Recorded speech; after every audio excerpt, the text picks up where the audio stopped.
Everyone thinks of the Wild West the same way. Please, please, don't shoot! A cowboy on horseback racing into the horizon. But that's just the myth. Most pioneers didn't ride.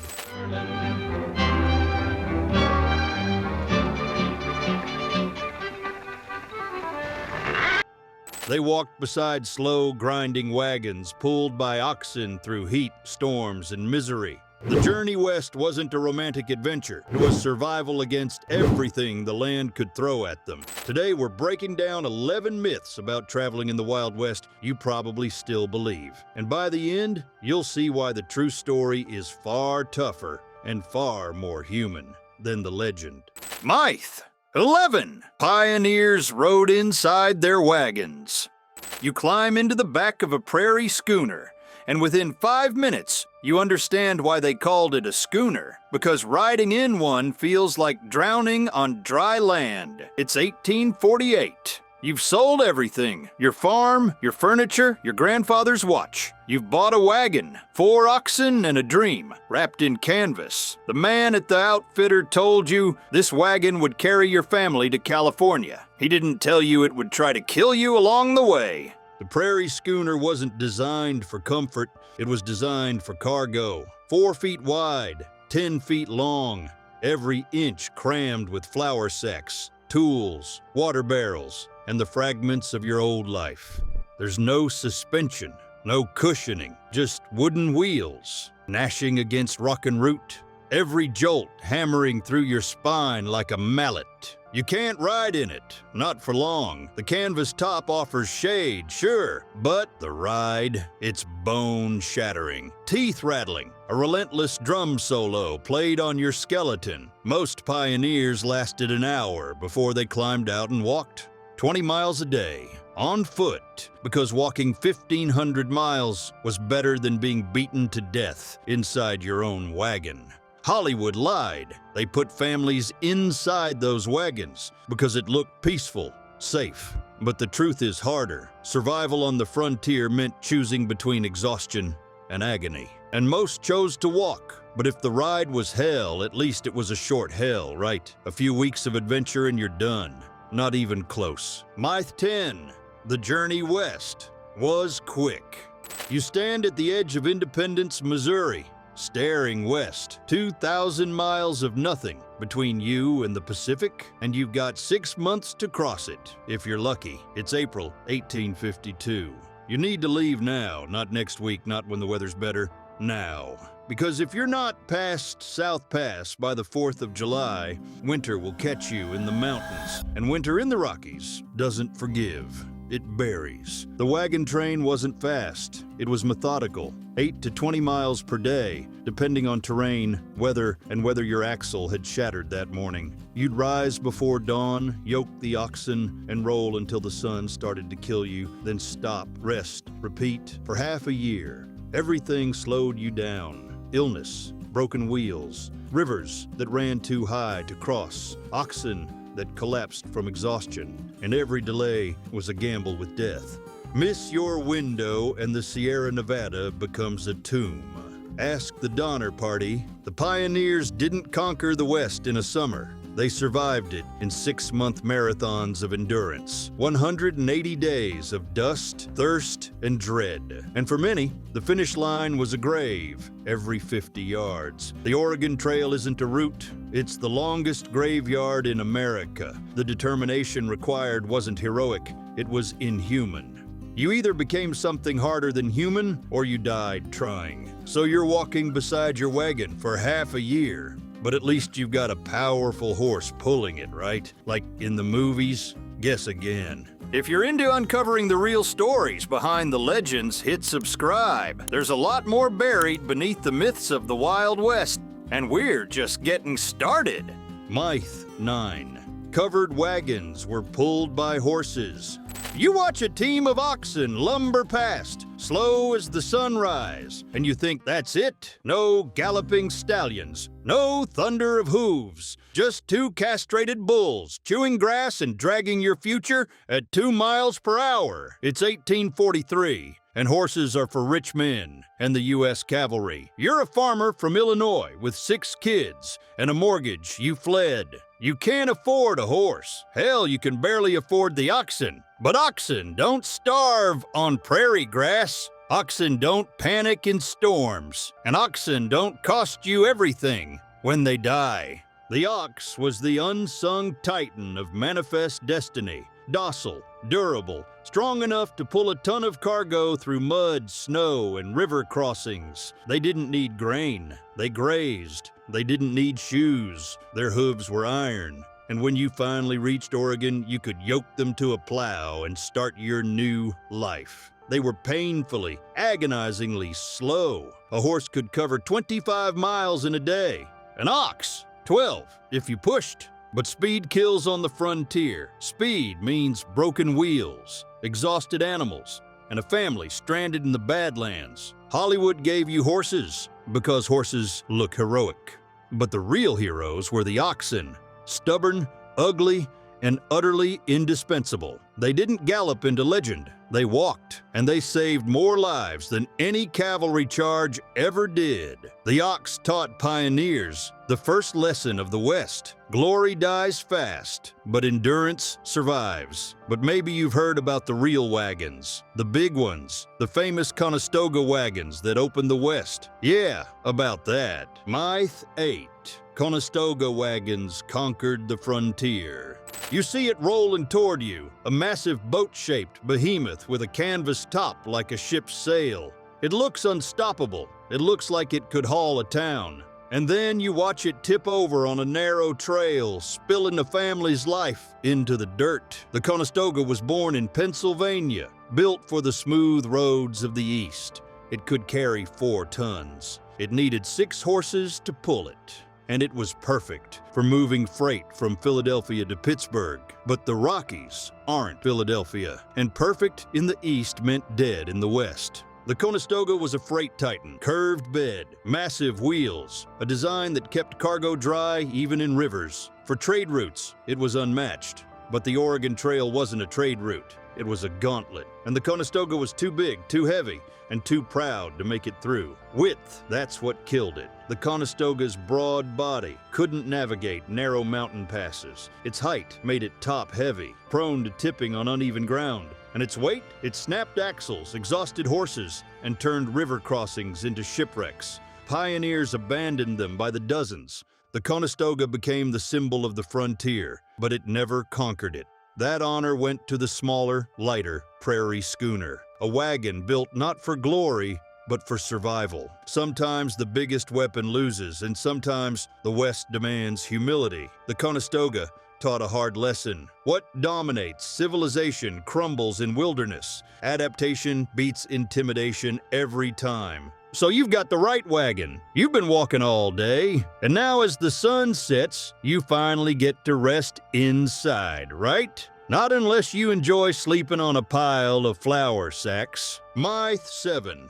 Pioneers slept comfortably inside their wagons. You crawl into the back of the wagon at dusk, desperate for rest, and then you realize there's no space. Not for you, not for anyone. Just crates, barrels, tools, and the crushing weight of everything you couldn't leave behind. You packed for survival. 300 pounds of flour, 50 pounds of bacon, seeds, nails, medicine, blankets, Bibles. Every ounce calculated, every inch spoken for. The wagon wasn't a bedroom, it was a traveling warehouse. And you were cargo that could walk. The prairie schooner's design was brilliant in its brutality. Maximum storage, minimal wasted space. It could haul a family's future across 2,000 miles, but it couldn't haul the family, not comfortably, not safely. So they slept outside, on the ground, under stars that offered no mercy. Exposure, that's what killed them. Heat stroke in summer, hypothermia in spring, flash floods that turned campsites into rivers. And at night, the predators came, rattlesnakes, wolves, and the kind of exhaustion that makes you sleep through anything, including danger. Every night was a gamble. Sleep under the wagon during a storm and risk lightning. Sleep in the open and risk everything else. The pioneers didn't rest, they endured. And when they finally reached California, they weren't settlers. They were survivors of 6 months without a real bed. The wagon carried their possessions but stole their comfort. That was the trade the frontier demanded. Okay, so you're sleeping outside, but at least the wagon's canvas kept your supplies dry, right? Only if the rain fell straight down. And on the plains, it never does. My 6 canvas tops kept everything dry. You watch the rain coming, a black wall of water racing across the prairie. You duck under the canvas, pull your children close, and pray the linseed oil holds. It doesn't. Before you left Missouri, you spent 2 days rubbing linseed oil into 10-ounce cotton duck fabric. It's supposed to be waterproof, supposed to keep your flour dry, your gunpowder safe. But the merchant who sold it to you has never been west of St. Louis, and he's never seen a prairie storm. The canvas top was genius for its time, lightweight, breathable, and easy to replace. Stretched over wooden hoops, it created a mobile shelter that could handle sun, dust, and light drizzle. For a wagon rolling through farm country, it was perfect. Wind. That's the killer. On the open plains, wind doesn't push rain down, it drives it sideways, upward, through fabric like it's not even there. The canvas had gaps at the ends where the hoops met, seams that leaked, and no amount of linseed oil could stop a thunderstorm moving at 40 miles per hour. Pioneers adapted. They threaded drawstrings through the canvas edges, cinching it tight like a primitive hoodie. They stuffed rags into gaps. They learned to pack gunpowder in oilcloth and keep flour barrels off the wagon floor. But the myth persisted. The covered wagon kept you safe. The truth, it kept you moving. Safety was something you built yourself, improvised from desperation and necessity. Myth 5. Wagon trains traveled in single file lines. You're the 10th wagon in line and you can't breathe. The dust from the first 9 wagons has turned the air into a choking fog. You can't see, can't taste anything but dirt. And you realize, if I follow, I suffocate. It's June 1850 and your wagon train is 120 strong. Families, livestock, dreams stacked wheel to wheel. The trail is wide open here. Miles of flat prairie with nothing to stop you. So why the hell are you crawling in single file, eating dust like a convict? The pioneers figured it out fast. Spread out. When the terrain allowed, wagons fanned across the plains, sometimes miles apart. They hunted. They grazed their oxen on fresh grass. And they breathed air that didn't taste like the inside of a grave. It was chaos, but it was breathable chaos. Vulnerability. Spread out. You're harder to defend, harder to organize. If someone breaks a wheel or gets lost, the whole train has to stop and search. And in narrow passes, mountain trails, river crossings, you're forced back into that choking single file, whether you like it or not. Hollywood wanted order. They wanted wagon trains that looked like armies, marching in perfect formation. But the real frontier was messier. Pioneers chose survival over aesthetics. They scattered, regrouped, and scattered again. Because sometimes staying alive means breaking the line. The single-file myth made the West look civilized. The truth was dust, chaos, and pragmatic rebellion. So it's chaotic, disorganized. A bunch of desperate families stumbling west with no rules, no laws, no structure. Actually, it was the opposite. Myth 4. It was a lawless free-for-all. You signed the document with a shaking hand, a contract written on the back of a supply list. It says you won't gamble, won't drink, won't abandon a sick family or steal from the chuck wagon. Break it, and they leave you behind, in the wilderness, alone. It's April 1845, and you're part of the Peoria Pioneers. 80 wagons preparing to roll. Before a single wheel turns, the captain calls a meeting. Rules are drafted, officers elected, a constitution is born. Because out here without laws, you don't get freedom, you get murder. Wagon trains weren't anarchies. They were mobile micro-governments. Written bylaws governed everything. When to march, when to rest, how to divide guard duty. Gambling was banned to prevent fights. Drinking restricted to prevent stupidity. And if a family lost their breadwinner, the train pooled resources to keep them alive. Enforcement. Out on the plains, there's no jail, no police.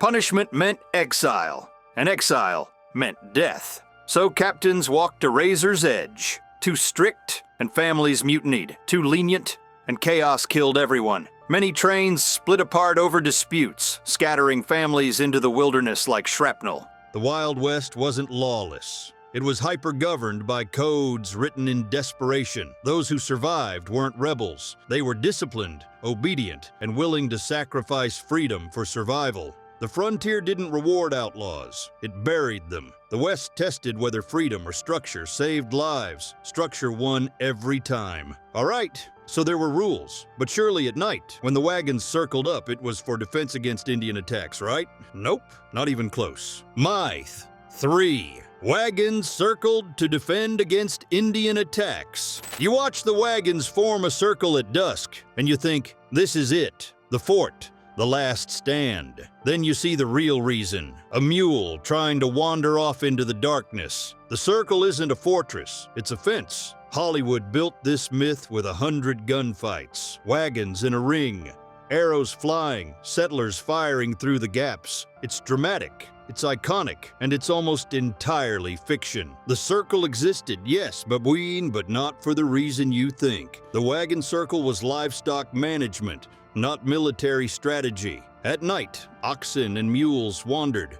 They spooked. They got stolen by opportunistic thieves. Circling the wagons created a makeshift corral, a perimeter to keep animals in and make head counts easy. Defensive? Sure, a little, but mostly practical. As a defense, the circle was useless. Wagons had gaps. Canvas wasn't bulletproof. And when Native American attacks did happen, rare as they were, they struck wagon trains in motion, strung out along the trail, not circled, not prepared. The circle gave a false sense of security that got people killed. The image endures because it fits the myth. Pioneers as warriors, the West as a battlefield. But the truth is quieter. Most nights, the biggest threat wasn't arrows. It was a spooked ox, trampling a child in the dark. The circle didn't save lives from enemies. It saved them from chaos. Hollywood needed drama. History offered pragmatism. The circle became cinema's greatest lie about frontier survival. But wait, if the circles weren't for defense, doesn't that mean Indian attacks were constant? That's what every Western says, and every Western lied to you. Myth 2. Pioneers constantly fought off Indian attacks. You've been on the trail for 3 months. You've seen Shoshone traders, Pawnee guides, a Sioux family who sold you dried meat when your supplies ran low, and you realize the war you were promised never started. Between 1840 and 1860, over 300,000 pioneers crossed the plains. They feared Native American attacks more than anything, more than cholera, more than starvation. But when historians counted the dead, they found something shocking. Fewer than 400 immigrants killed by Native Americans in 2 decades. 400 out of 300,000. The truth was mundane. Most interactions were trade. Pioneers needed guides, ferries, fresh horses. Native Americans provided them for a price. It wasn't friendship, it wasn't war, it was business, and business kept both sides alive. But some pioneers couldn't see it. Trigger-happy settlers shot at Indians for target practice, stole horses, assaulted women, and when retaliation came, it didn't hit the guilty, it hit the next wagon train. Innocent families paid for crimes they didn't commit, and the cycle spun faster. The Oregon Trail is America's longest graveyard, over 65,000 dead.